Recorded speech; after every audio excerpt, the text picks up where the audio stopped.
네, 이재명 대통령이 3박 6일 일정으로 일본과 미국을 잇따라 방문하는 순방 외교에 나섰습니다. 네, 일단 정상회담이 한반도 정세와 전국에 미칠 영향을 짚어보겠습니다. 김상일 정치평론가, 최수영 정치평론가와 함께합니다. 어서 오십시오. 네, 안녕하세요. 네. 자, 4시 55분부터 소인수 회담이 진행이 되고 있고요. 아직까지 진행 중입니다. 이후에는 확대 회담이 이어질 것으로 보이고요. 성명 발표 이런 순서로 진행이 될 텐데 자, 지금 소인수 회담이 1시간 가까이 이어지고 있거든요. 네. 왜 이렇게 길어지고 있다고 보시나요? 일본을 우리가 가장 잘 표현할 수 있는 표현은 가깝고도 먼 나라입니다. 네. 그러니까 합의 역시도 굉장히 예민하게, 굉장히 쉽고도 어렵게 해야 되는 것이죠. 우리가 원하는 것은 협력적인 미래지만 과거의 어떤 뒷받침이 없이는 미래로 쉽게 나갈 수 없는 것이 이제 우리잖아요. 그렇기 때문에 합의 조율에 있어서 굉장히 신중한 어떤 가다듬어야 하는 부분 이런 것들이 필요하지 않을까 싶습니다. 네. 예를 들어서 세계사적인 국제질서 재편에 있어서 무조건 그것만 강조한다면 그러면은 과거사의 부분에 대해서는 또 비판이 있을 수 있잖아요. 그러니까 어느 정도 과거가 미래를 뒷받침할 수 있는 것을 담아내려는 노력이 이루어지고 있는 것 아닌가 싶습니다. 네. 자, 어떻습니까? 지금 이 소인수 회담이 길어지고 있는 부분을 불안하게 볼 필요는 없을까요? 그렇죠. 그러니까 이제 소인수 회담 이 소인수 회담이 이제 일종의 말하자면은 조율 관계를 하는 겁니다. 그러니까 네. 사실 정상회담에서 큰 틀을 정리한 건 없어요. 그러니까 정상회담은 그냥 형식적으로 추인하는 것이고 사진 찍고 그다음 발표하는 것이기 때문에 실제로 이제 소인수 회담에서 얼마만큼의 양쪽이 긴밀하게 의제를 조율했는가 이게 사실상 끝나는 겁니다. 그러니까 네. 소인수 회담이 아직 진행된다는 거는 양쪽에 민감한 의제는 제가 별로 없는 것 같은데 어쨌든 문구를 최종적으로 조율할 가능성이 좀 크다고 봐요. 왜냐하면 이게 양쪽이 공이 이제 그 양쪽 국민들에게 이해와 요구에 맞는 그런 이제 정확한 의사가 전달되어야 되는데 이게 어느 한쪽에 조금 불리하거나 경도되면 그거는 외교라고 할 수 없으니까 아마 소인수 회담에서 이제 이렇게 2시간 가까이 이렇게 지금 진행되고 있는 거 2시간 좀 넘게 진행되고 있는 거는 저는 어쨌든 그런 상황으로 놓고 보고 있고요. 근데 지금 이게 끝나면 정상회담을 할 것 아닙니까? 그러면 이거는 사실은 요식행위에 불과하기 때문에 일사천리로 진행되고 그다음에 언론 공동 발표가 될 겁니다. 네. 사실 정상회담이라는 건 뭐 저도 이제 그 해외 그 외교 현장에 많이 순방을 따라봤는데 정상회담 사실 그거는 뭐 그냥 그 시나리오대로 진행되는 거고 이제 소인수 회담에서 얼마만큼 양쪽이 이제 의제들 그러니까 오늘 뭐 큰 틀은 큰 건 없을 것 같은데 일종의 그런 게 있을 것 같습니다. 그러니까 과거사 문제와 관련해서 그러면 우리 정부가 최소한 우리가 얘기했던 제3자 변제 방식 유효하게 하겠다. 그럼 그걸 어떻게 표현할 것인지 뭐 이런 것들을 두고 조금 양쪽이 이제 표현 방법에 조금 뭐 조율하고 있다 이렇게 보시면 될 것 같고 실제로 일본과는 굉장히 민감하거나 지금 갈등의 불씨가 될 만한 그런 이슈들은 없기 때문에 제가 보기에 뭐 6시에서 7시 사이에 무난하게 발표가 되지 않을까 그런 생각이 듭니다. 네. 예, 저희가 계속해서 이재명 대통령이 일본 총리 관저에 도착한 모습 그리고 이시바 총리와 함께 걸어서 들어가는 모습 보여드리고 있는데요. 오늘 한일 정상회담에서 우리 측의 핵심 의제는 뭐가 될까요? 제가 좀 전에 말씀을 드린 것처럼 저에게 지금 핵심 의제는 과거 의제와 미래 의제가 있는데 미래 의제에 방점을 담아서 담는 거예요. 왜냐하면 말씀드렸듯이 전 그 국제 질서가 지금 재편이 되고 있는 상황 아닙니까? 그 속에서 우리가 굉장히 입장이 일본과 비슷할 수 있는 입장이 처해 있는 입장이 많습니다. 이제 네. 그런 부분에서 입장이 같은 사람끼리 협력을 하면 좋은 포지셔닝을 할 수가 있잖아요. 그런 좋은 포지셔닝을 위해서 미래의 경제 통상이라든가 네. 안보의 부분이라든가 이런 것들이 어떻게 협력해 나갈 것인가의 비전과 의지를 담는 것이 굉장히 중요하다. 그렇지만 우리가 국민들이 일본에 대한 아주 특이한 정서가 있기 때문에 그런 정서를 어느 정도는 또 위로하고 하는 것들이 또 필요하지 않을까 이렇게 싶습니다. 정치적으로. 그래서 예. 그런 부분들이 같이 담겨야 하지 않을까. 그게 핵심 의제가 되지 않을까 싶습니다. 네, 미래에 아무래도 방점을 줄 것이다라는 해석이셨는데 지금 저희가 이재명 대통령이 총리 관저에 도착하는 그런 모습도 계속 보여드리고 있습니다만은 이 두 정상 간의 표정을 보면 굉장히 밝고 분위기가 좀 화기애애하거든요. 오늘 전체적으로 분위기는 좋을 것 같은데요. 네, 그렇습니다. 이재명 대통령 최근 뭐 국내 지지율이 조금 조정이 되고 있다고는 하나 어찌되었건 지금 이재명 대통령의 정부 초반 3개월은 굉장히 순항하고 있다고 봐야 되는 것 같고 네. 이시바 총리도 사실 일본 쪽에서 굉장히 좀 어려운 정치적인 환경에 있다가 최근에 들어서 여론조사도 조금 반등되는 것 같고 그다음에 지금 이시바 총리가 연임할 수도 있다. 혹시라도 이런 이제 전망들이 나오는 말하자면 환경들이 본인에게 나쁘진 않아요. 그러다 보니까 지금 이렇게 한일 정상회담 같은 경우 이시바 총리 입장에서도 나쁜 환경은 아닌 거죠. 그런 측면에서 본인도 이것을 굉장히 본인에게 유리한 정치적인 이슈로도 활용할 수도 있는 그런 사안이 되다 보니까 네. 양쪽 다 사실 굉장히 말하자면은 뭐 아주 민감한 이슈도 없고 그다음에 정치적 환경도 나쁘지 않기 때문에 분위기가 좋을 수밖에 없다는 저는 말씀을 드리고요. 네. 기본적으로 지금 이것은 굉장히 이제 이재명 대통령 입장에서도 이번에 굉장히 큰 걸 사실 한 겁니다. 가기 이제 방일 전에 이런 얘기를 했잖아요. 어쨌든 그러니까 국가 간에 합의한 약속은 유효하다. 사실 진보 정부의 대통령이 일본과의 관계를 굉장히 전향적으로 얘기한다.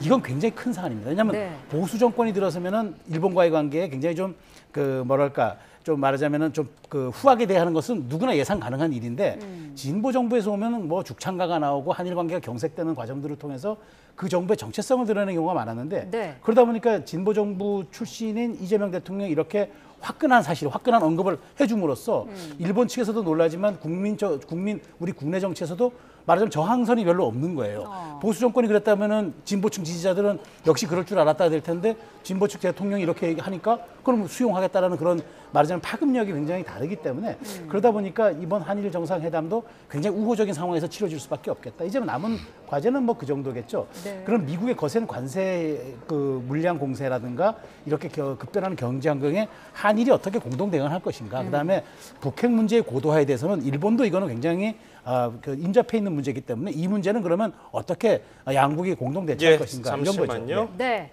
자, 소인수 회담이 종료가 됐고요. 확대 회담이 곧 시작이 됩니다. 지금 현장 화면을 보여드리고 있습니다. 자, 두 정상이 자리에 서서 악수를 하고 있는 모습입니다. 자, 소인수 회담은 1시간 가까이 이어졌습니다. 4시 55분에 시작이 됐고요. 조금 전에 끝났습니다. 1시간 정도 소인수 회담이 이어졌고요. 이제 확대 회담이 시작됩니다. 예, 양 정상 함께 회담장에 입장을 해서 기념사진을 찍었고요. 지금 착석하는 모습이고요. 소인수 회담이 예정보다 좀 길어졌습니다. 곧 확대 회담이 시작될 예정입니다. 네. 자, 확대 회담에 이어진 뒤에는 양측의 공동 성명 발표도 예정이 돼 있는데요. 자, 조금 전에 이재명 대통령과 이시바 일본 총리의 악수 장면도 보셨습니다. 예. 소인수 회담은 4시 55분, 오후 4시 55분에 시작되고요. 지금 발언을 들어볼까요? 많이 기다리셨습니다. 이재명 대통령님의 방미를 진심으로 환영합니다. 이렇게 대면으로 심도 있게 의견을 교환하는 기회를 마련할 수 있어서 저는 정말 기쁘게 생각합니다. 平和と安定というものは決して所要のものではない、何もしなくて必要するものではない、積極的に努力をしなければ平和も安定ももたらされないので、このように激動の時代においてはなおさらであります。 평화와 안정은 거저 지어지는 것이 아니라 아무것도 하지 않으면 실현되지 않는 것입니다.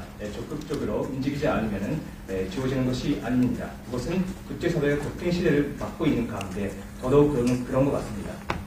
日韓の安定的な関係の発展は両国の利益となるものであり、同時に地域全体の利益にもなるものであります。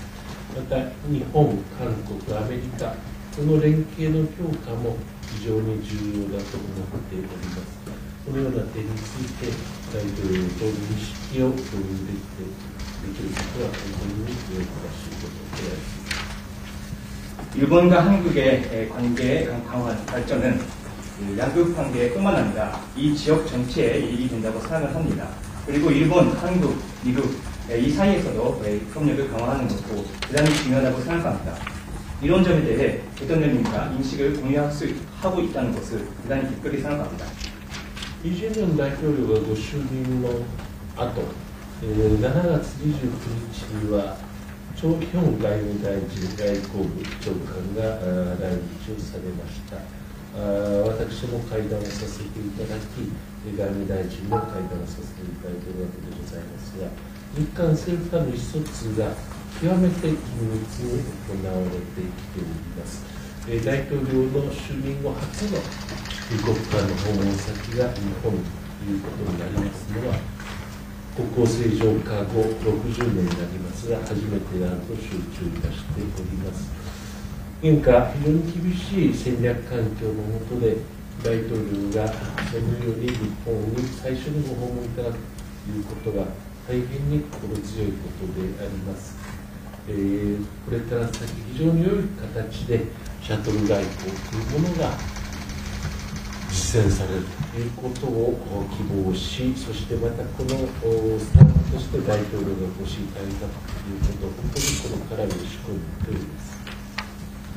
대통령 취임 이후 지난번에 조현 외교부 장관님이 7월 29일에 일본을 방문하셨습니다. 저도 만나뵈었고 그리고 외교부 장관 외무대신도 만났습니다.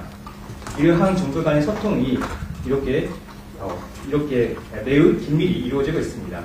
그리고 한국 대통령님이 취임 후 첫 영대 방문으로 일본을 방문하신 것은 국교 정상화 이후 69년이 되었습니다만 이번이 처음인 것으로 알고 있습니다. 이런 오늘날의 전략적 환경하에 대통령님이 일본을 이렇게 처음 방문해 주신 것은 마음이 든든하고 지금의 대단히 좋은 형식으로 앞으로 첫 외교를 실천할 수 있기를 바라고 그리고 이번 강의를 시작을 해서 이런 관계를 더 발전시켜 나갈 수 있기를 진심으로 기원하고 있습니다. 多くの課題について率直な意見交換ができれば幸いであります。 또 많은 가지에 대해서 진솔하게 의견을 교환할 수 있으면 좋겠습니다. 네, 이 총리님께서 이렇게 저희 방문을 서류대히 환영해 주셔서 진심으로 감사드립니다. 総理におかれましては、私どもの訪問を盛大に感謝いただきましてありがとうございます。 제가 전에 이런 표현을 했는데 한국과 일본은 마당을 같이 쓰는 이웃과 같은 관계다 라고 했습니다. 前に私は韓国と日本の関係は前の庭を共有する隣人のような関係だということを申し上げました。 서로 많은 것들을 공유하고 있고요. 또 협력할 분야도 참으로 많지만 또 한편으로는 너무 가깝다 보니 불필요한 갈등도 가끔씩은 발생합니다. 互いにさまざまなことを共有しており、協力できる分野も多くありますけれども、一方で近いがゆえに不必要な対立ができることも事実です。 사람들 사이의 관계처럼 국가 간의 관계에서도 갈등적 요소, 또 협력할 수 있는 요소, 보완할 수 있는 요소들이 있기 마련입니다. 人と人との関係のように国と国との関係の中にも対立的な要素や協力的な要素また補完できる要素があると思います。 서로 좋은 면들을 존중하고 불필요한 것들에 대해서는 보정하고 필요한 것들을 서로 얻을 수 있도록 협력하는 것이 바로 이웃 국가들 간의 가장 바람직한 관계라고 생각이 됩니다. 互いにいい面を尊重しまして不必要なことを調整をし必要なことが得られるように協力することこそ隣国の協力の関係の在り方だと思います。 어려운 문제는 어려운 문제대로 또 해결하고 또 도저히 접근하기 어려운 것들은 충분한 시간을 두고 숙고를 하면서 협력할 수 있는 분야에 대해서 협력해가는 것이 양국 국민들의 더 나은 삶을 위한 우리 일본, 한국의 정치권이 할 일이라고 생각됩니다. 難しい問題は難しい問題のとして扱って解決に向かわせアプローチすることが非常に難しい問題であればそれはまた時間をかけて考慮をし一方で協力できる分野では協力することが両国の国民のより良い生活のために両国の政治の世界がやるべきことではないかと思います。 특히 최근에는 통상 문제나 안보 문제 등등을 두고 국제 질서가 요동을 치고 있기 때문에 가치나 질서나 체제, 이념에서 비슷한 입장을 가지고 있는 한국과 일본이 어느 때보다도 협력 관계를 강화해야 되겠다는 생각이 듭니다. 特に最近現下の通商環境そして安全保障環境をめぐって国際的な秩序が揺れ動いている状況でありますので、価値や秩序そして体制理念が似ていて立場を共有している韓国と日本がいつにも増して協力する、その協力を強化するタイミングなのではないかと思います。 그 어느 때보다 한일 간의 대화와 소통이 필요하고 협력을 통해서 얻을 수 있는 것이 정말로 많은 시기이기 때문에 셔틀 외교를 포함해서 우리 총리님과 저 그리고 일본 여러 관계의 공무원들 또 한국의 공무원들 사이에 중첩적인 대화와 협력이 이루어지길 바랍니다. いつにも増して韓国と日本の間での対話や意思疎通が必要な時期であって協力を通じて得られるものが多い時期でありますのでシャトル外交などを通じて総理と私の間でそして日本の政府と韓国の政府のさまざまなレベルで多角的な対話そして協力が行われることができればと思います。 총리께서 말씀하신 것처럼 대한민국 대통령이 취임 첫 양자 방문지로 일본을 방문한 것은 이번이 처음으로 알려져 있는데 그만큼 대한민국이 한일 관계를 중요하게 여기고 있다는 점을 생각해 주시기 바랍니다. 総理もご指摘なさいましたけれども、大韓民国韓国の大統領が就任後初めて二国間関係で日本を単独することは今回が初めてのようですので、それを考えますとそれぐらい韓国政府が韓日関係を重要視しているということをご理解いただければと思います。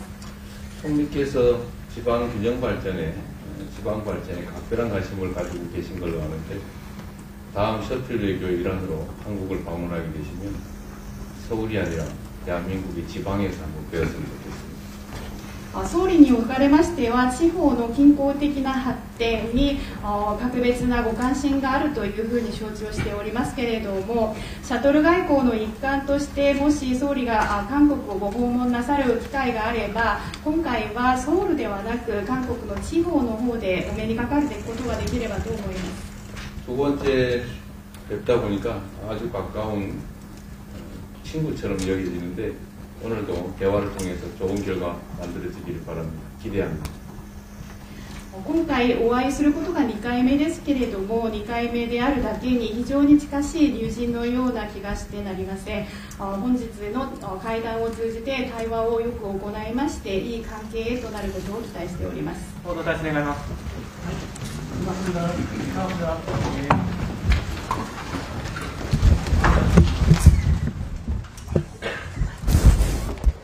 네. 자, 양국 정상의 확대 회담 시작 전 모두 발언 내용을 들으셨고요. 이제 본격적인 확대 회담의 시작이 됩니다. 이후에는 공동 성명 발표까지가 예정이 돼 있습니다. 자, 양국 정상의 발언 내용 들으셨는데요. 일단 이시바 총리, 평화와 안정은 그냥 주어지는 것이 아니다. 적극적으로 움직이지 않으면 주어지지 않는다라는 언급을 했고요. 이재명 대통령도 협력을 강조를 했습니다. 협력 강화를 위해서 한일 간 대화와 소통이 필요하다라고 언급을 하면서 셔틀 외교를 포함해서 공무원들 사이의 대화와 협력이 필요하다라고 밝혔습니다. 어떻게 들으셨습니까? 예, 기본적으로 지금의 국제 정서의 변화에 대한 어떤 중요성을 인식하고 있는 것 같습니다. 네. 그리고 그 속에서 두 나라가 처해 있는 환경과 상황이 굉장히 비슷하다고 또 인식을 공유하고 있고 그런 것들을 잘 협력할 때 과거사도 함께 넘을 수 있지 않을까라고 기대를 가지고 이 회담에 임하고 있는 것 같고요. 그렇기 때문에 앞으로의 적극적인 대화 그리고 그 대화를 통한 진솔한 대화, 진솔이라는 표현을 썼거든요. 네. 진솔한 대화와 존중, 진솔, 존중 이 두 개를 굉장히 큰 축으로 지금 가지고 있는 것 같고요. 네. 그 진솔, 존중을 바탕으로 한 협력이라는 것이 굉장히 중요하다고 강조를 하고 있습니다. 네. 우리가 지금 과거사라는 것이 사실은 서로 솔직하게 이야기하고 문제가 무엇인지를 좀 더 자세하게 얘기를 하면 그런 것들을 해결할 수 있는 부분이 있죠. 우리 이재명 대통령께서 거시적으로 통 큰 배려를 했기 때문에 일본이 자세히 알고 미시적인 배려, 예를 들어서 피해자들에게 좀 더 뭐랄까요? 미시적으로 접근해가지고 큰 뭐 성명이나 뭐 이런 게 아니라 이렇게 찾아가는 모습으로 사과하고 진심을 보여주고 뭐 이런 것들을 얼마든지 다양하게 할 수 있지 않겠습니까? 네. 그런 미시적인 노력 이런 거를 한다면은 이런 오늘의 정상회담이 앞으로 큰 전기가 마련되는 하나의 장면이 될 수 있겠다 싶습니다. 예, 이시바 총리 모두 발언에서 이재명 대통령과 인식 공유한 것이 기쁘다고 했고요. 이재명 대통령도 상당히 뭐 반가운 뜻을 내비쳤습니다. 두 번째 뵈니까 아주 가까운 친구처럼 여겨진다.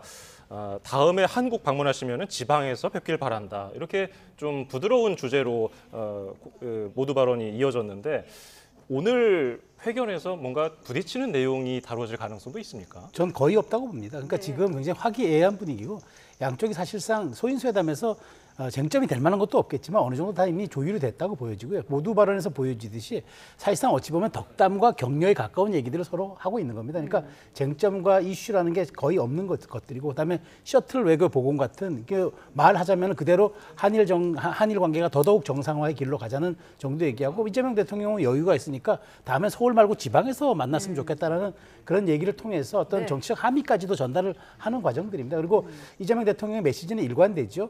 이 일본과는 우리가 사실상 앞마당을 함께 쓰는 관계다. 그러니까 이거는 우리가 이제 같은 대가족들이 있을 때 쪼개가지고 그 방을 쪼개가지고 같이 사는 그런 사실 이웃과도 같은 그 넘어서 가족과도 같은 이야기라는 그런 얘기를 하는 거고요. 네. 과거 우리 일본과의 관계를 우리가 표현할 때 일의 대수니까 그 개울물이 가운데 흐르고 맞붙어 있는 그런 형세라는 얘기를 많이 했습니다. 그러니까 아마 이 대통령도 그걸 인식해서 일본이 가장 무난하게 받아들일 수 있는 정치적 레토릭을 하고 있다고 그렇게 보여지고요. 네. 근데 이제 제가 보기에 이제 이 확대 정상회담 끝나면은 뭐 서로 이제 그 앞으로 한일 관계 발전에 대한 미래지향적 전망들을 아마 선언문에 담아내면서 이제 마무리되지 않을까 싶어서요. 저는 뭐 이게 이제 사실 이재명 대통령 입장에서는 한일 정상회담을 아주 뭐랄까 좀 밝고 희망차게 끝내놓고 빨리 미국에 가서 이제 그 좀 쟁점이 될 만한 사안들을 정리하는 게 어찌 보면 이번 순방 얘기에 가장 그 뭐 예견된 수순이 아니었나 싶고 네. 아마 이제 일본 방문은 이것으로 어느 정도 아주 적절한 마무리가 되는 것 같이 보입니다. 네, 이재명 대통령이 이런 언급도 했어요. 너무 가까워서 불필요한 갈등도 가끔 발생한다. 이 불필요한 것은 교정이 필요하다 이런 언급을 했는데 어떤 의미일까요? 그러니까 진솔 뭐 이런 얘기를 했잖아요. 네. 그러니까 오해를 바탕으로 상대를 바라보면은 계속해서 강성 갈등 이런 것만 나오는 거거든요. 그러니까 진솔한 대화 그걸 바탕으로 한 공감, 협력 이런 것으로 나가야 된다라는 것을 이야기하고 있는 것이고요. 그런 것을 통해서 두 나라가 만약에 협력을 한다면 우리 지역에서 더 큰 협력의 장을 열 수 있고 그것은 두 나라 국민에게 더 나은 삶을 줄 수 있다라는 것을 강조한 것입니다. 예. 그리고 이시바 총리가 조현 외교부 장관을 언급했어요. 지난 7월 29일에 만났다는 거예요. 지금 조현 외교부 장관 일본을 건너뛰고 미국에 미리 가 있는데 일본 측에서도 어느 정도 이해한다는 메시지를 내비친 것 같군요. 예, 김희준 YTN 해설위원과도 함께하겠습니다. 해설위원께서 좀 답변해 주실까요? 네, 그렇습니다. 이재명 대통령 취임 뒤 첫 방문에서 미국이 아닌 일본을 찾았습니다. 그만큼 일본이 중요한 나라이고 또 앞으로의 협력 관계를 더욱 미래로 나아가겠다는 그런 표현인데 그런데 조현 외교부 장관이 이 한일 정상회담에 배석을 하지 않고 미국으로 바로 날아갔습니다. 일본 입장에서는 이것이 약간 좀 외교적 결례라고 볼 수도 있지만 사실상 그런 분위기는 없는 것 같습니다. 네. 왜냐하면 그만큼 지금 한일 양국 모두 미국과의 통상 전쟁 그리고 안보적인 그런 압박 등에 대응하기 위해서는 공통의 어떤 해결 과제가 있는 것이거든요. 그러니까 일본 입장에서도 이 다가오는 한미 정상회담이 얼마나 한국에 중요한지도 충분히 이해하고 그만큼 또 외교장관이 가서 현지에서 더 의제를 조율하고 이거를 잘 한 다음에 잘 마무리하는 것이 결국 한일 관계 또 한미일 협력에도 좋은 부분이기 때문에 충분히 양해가 될 수 있는 부분이라고 하겠습니다. 네. 자, 한국과 일본 모두 지금 미국으로부터 통상 압박을 받고 있는 상황에서 양국 정상이 만난 그런 상황인데요. 어쨌든 우리나라는 일본과의 전략적인 협력이 좀 중요해 보이는데 어떤 협력이 오늘 가능할까요?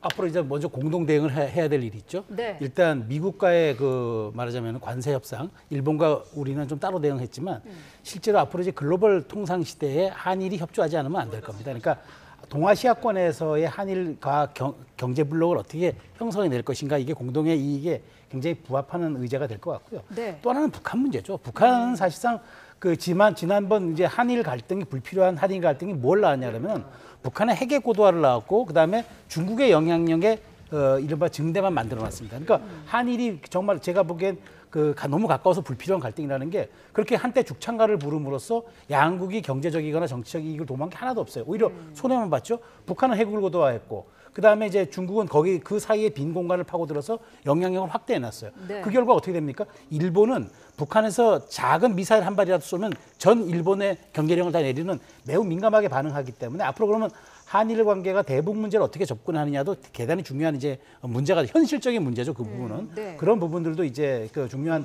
하나가 되겠고, 또 하나는 이제 많은 분들이 기억하실 겁니다. 이른바 소부장 논란, 소재 부품 장비가 한일 관계가 갈등으로 갔을 때 이게 산업 문제도 굉장한 영향을 끼친다는 걸 우리가 그때 당시 이미 선언적으로 체험을 하지 않았겠습니까?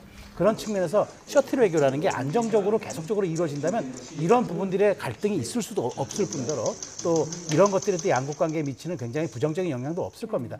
제가 좀 전에 이제 그 뭐 불필요한 갈등 이런 얘기를 했는데, 네. 양측이 긴장 관계를 자꾸 이렇게 가다 보면은 과거의 초계기 사건 같은 거 기억할 겁니다. 일본 초계기가 우리 구축함에 가까이 붙어가지고 그것으로 외교 분쟁이 될 뻔했고요. 또 하나 뭐 일본에 이제 관함식 같은 게 있을 때, 일본 함정이 들어올 때 우길기를 다느냐 안 다느냐 가지고 양쪽이 또 굉장히 그 관함식 전부터 이렇게 신경전을 벌입니다.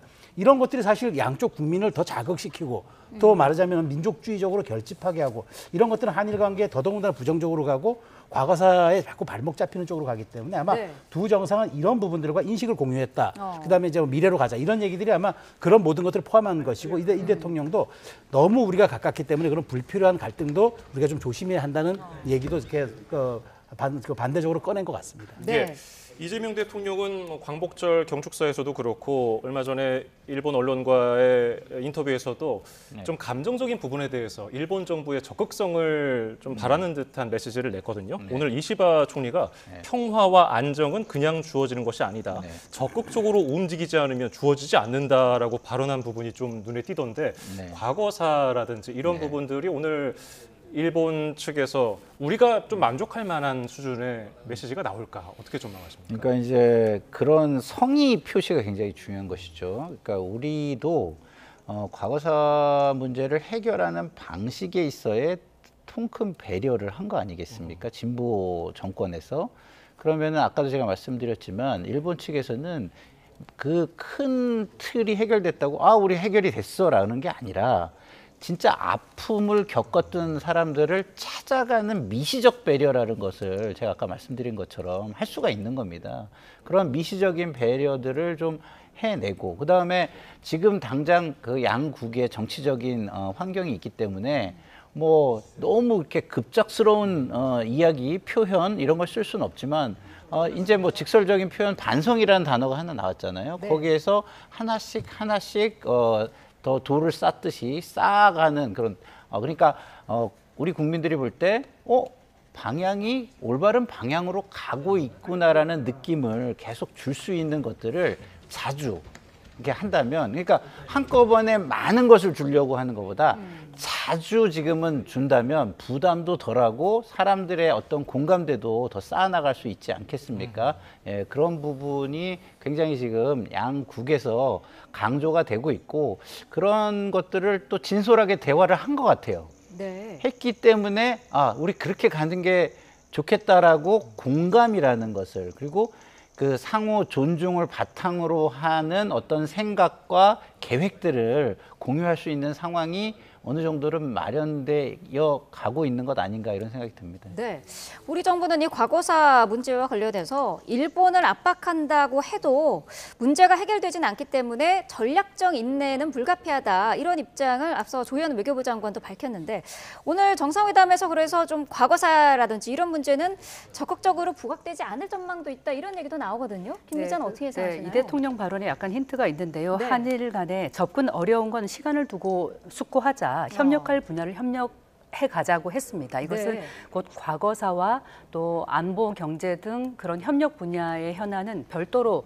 다루는 그런 투 트랙으로 가자는 그런 기조를 분명히 한 것이고요. 네. 앞서 우리 정부는 이런 보관을 갖고 있습니다. 한일 간의 관계 개선을 통해서 어떤 신뢰를 충분히 쌓은 다음에 이것을 바탕으로 과거사도 추후에 조금 더 유연하고 또 전폭적인 그런 그런 논의를 통해서 이걸 풀어가자. 이게 어떤 선순환되는 구조를 갖자는 것이 우리 정부의 보관이거든요. 네. 그런 면에서는 오늘은 과거사 문제를 뭐 조목조목 이렇게 따지기보다는 전향적인 틀에서 아까 뭐 일본 언론의 보도도 있었습니다만 이번 정상회담 결과로 양국 정상이 어떤 그 1998년 김대중 오부지 공동선언을 포함해서 역대 내각이 보여온 역사 인식을 계승을 다시 표명하겠다 이런 얘기를 했거든요. 네. 그런 원론적인 차원의 하지만 또 전향적인 그런 입장을 일본이 밝혀주고 추후에 과거사 문제는 정말 중요한 부분은 추후에 논의를 해가자 이런 식의 합의가 이루어질 것 같습니다. 네. 앞서 우리 이재명 대통령 요미우리 신문과의 이제 인터뷰에서 과거 정부가 했던 합의, 즉 위안부 합의와 강제징용 합의에 대해서는 번복하지 않겠다라는 입장을 밝혔거든요. 네. 왜냐하면 다 마음에 드는 부분은 아니다. 그리고 또 피해자들에게는 뭐 큰 피해가 있고 고통이 있지만 하지만 두 나라 정부 간의 약속이라는 것은 이거를 지켜줘야지 양국 간의 신뢰를 얻을 수 있고 추후에 협력으로 나갈 수 있다는 이런 부분이거든요. 저는 이런 접근은 좀 바람직하다고 보여집니다. 일본 이슈는 굉장히 휘발성이 강하고 국내에서도 논란거리지만 네. 계속 이걸 해결하고 나가지 않으면 계속 여기에 발목 잡혀서 좀 한 치 앞도 나갈 수 없는 부분이 있습니다. 예. 예, 최수민 평론가님, 그 이시바 총리가 지난 15일 패전일 추도사에서 일본 총리로는 13년 만에 네. 어쨌든 전쟁에 대해서 반성을 언급했는데 또 우리 입장에서는 침략이라든지 가해, 책임 이런 구체적인 내용이 없었다는 부분에 대해서 비판을 했어요.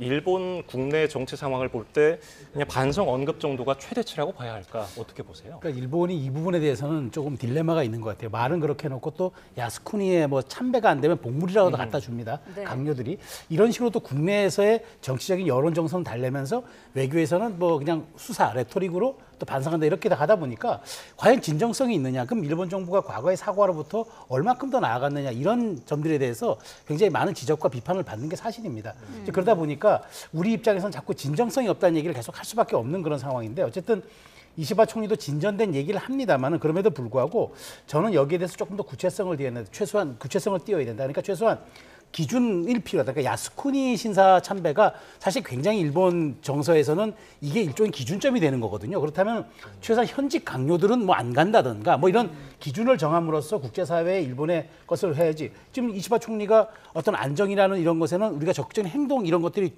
뒤따른다고 얘기했잖아요. 본인의 말을 지켜야죠. 우리가 이재명 대통령이 이제 자, 그럼 우리가 그 마음에 들진 않아도 우리가 이제 과거 정부가 한 것을 존중하겠다 한 것은 우리가 이렇게 먼저 앞서 나간다면 일본도 여기에 호응을 하고 조응성을 보여달라는 그런 얘기 아니겠습니까? 그런 측면에서 일본의 화답이 이제 물 우리가 반컵을 이재명 대통령이 진보 정권의 대통령이 좀 확실하게 채웠던 만큼 물 반컵을 더 채워주는 용기와 결단, 그다음에 더 나아가 어떤 그런 진정성, 그다음에 일본 정부의 국내 여론을 무릅쓰더라도 이제 진일보하겠다는 그런 의지 이런 것들이 담보돼야 되는 거죠. 네. 아마 그런 측면들이 남은 과제가 될 것 같습니다. 네.